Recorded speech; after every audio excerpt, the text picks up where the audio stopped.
오늘은 시편 77편 말씀입니다. 제목은 내게 귀를 기울이시리로다. 1절부터 9절까지 읽겠습니다.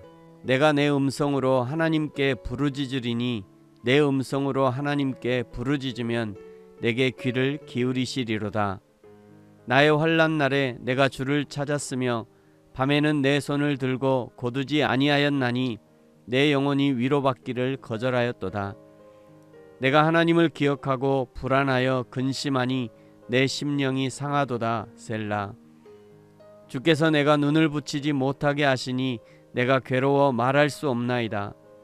내가 옛날 곧 지나간 세월을 생각하여 싸우며 밤에 부른 노래를 내가 기억하여 내 심령으로 내가 내 마음으로 간구하기를 주께서 영원히 버리실까? 다시는 은혜를 베풀지 아니하실까? 그의 인자하심은 영원히 끝났는가? 그의 약속하심도 영구히 패하였는가? 하나님이 그가 베푸실 은혜를 잊으셨는가? 노하심으로 그가 베푸실 긍휼을 그치셨는가 하였나이다. 셀라. 시편을 구분할 때 후렴구를 중심으로 구분하는 방법이 있습니다. 시편 77편은 셀라라는 단어가 3번 등장하는데요. 3절 끝에 셀라, 9절 끝에 셀라, 15절 끝에 셀라가 붙어 있습니다. 학자들은 두 번째 셀라를 중심으로 1절부터 9절까지는 개인적인 내면의 고통을 이야기하는 탄식의 내용과 10절부터 20절까지 우주까지도 포함하는 하나님의 권능을 노래하는 찬양의 내용으로 구분합니다. 오늘 시편 77편에서 시인은 심한 고난의 시간이 지속되는 순간에 하나님께 부르짖습니다. 구체적인 고통이 무엇인지 밝히고 있지 않기 때문에 정확하게 알 수는 없지만 시인의 고난은 개인적인 고난일 수도 있고 동시에 국가적으로 위기의 순간이라고 생각할 수도 있습니다. 10절부터 20절까지의 내용을 고려한다면 개인적인 고난보다는 민족적인 순환, 국가적인 위기의 상황이라고 생각하는 것이 더 설득력이 있을 것입니다.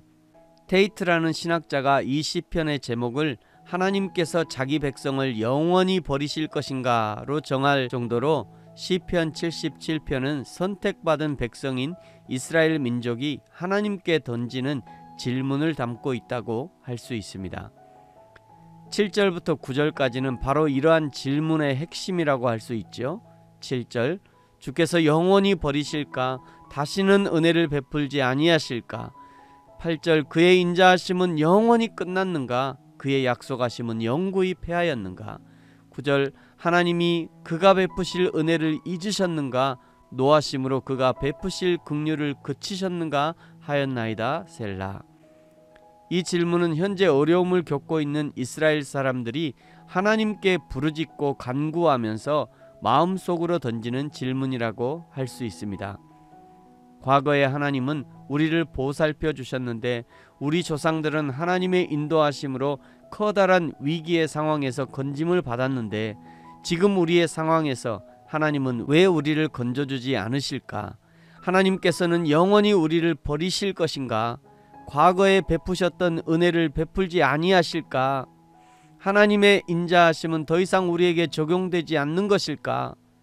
시인과 같은 이스라엘 민족의 신실한 신앙인들은 고난 속에서 밤새 눈물을 흘리며 여호와 하나님께 부르짖었던 것입니다.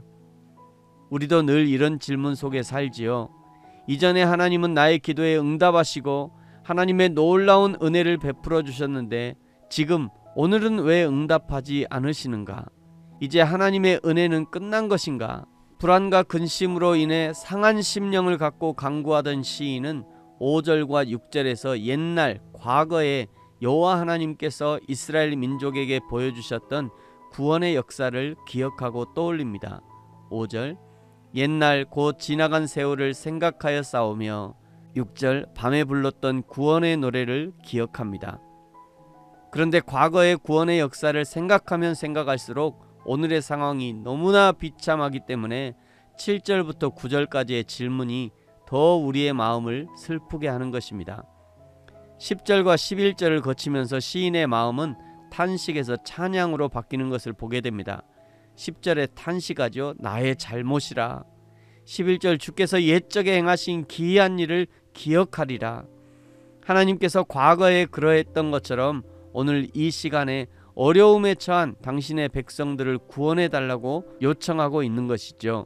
위대한 진리의 하나님은 변치 않으신 분이기 때문에 오늘 이 시대에 시인이 겪고 있는 어려움 속에서도 구원의 손길을 베풀어 주실 것이라는 믿음을 붙잡고 있는 것입니다.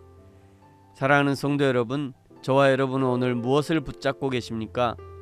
시간이 흐를수록 여호와 하나님만 붙잡고 내 육체의 힘이 쇠잔해 갈수록 오직 여호와 하나님만 붙드는 저와 여러분이 되어지기를 축복합니다.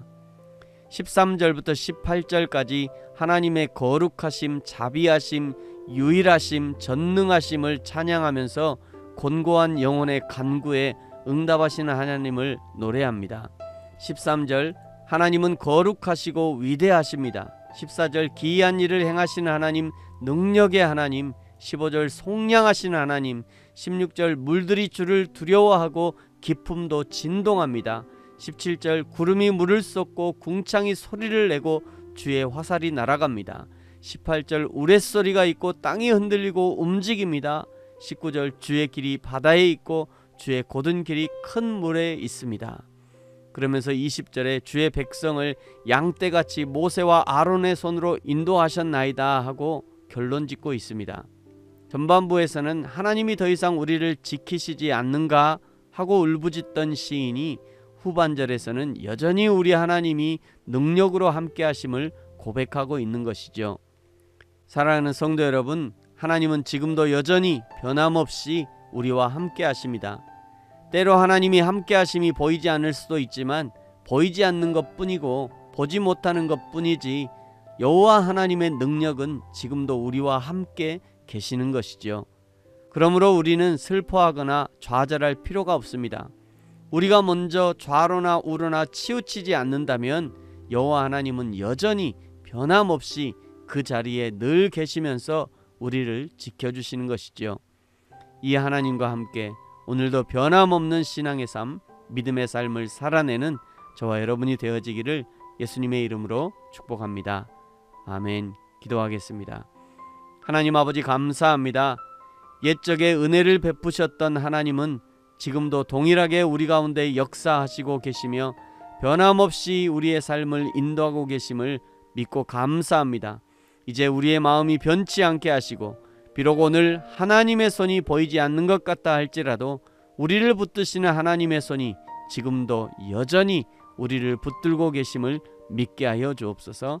감사합니다. 예수님의 이름으로 기도합니다. 아멘.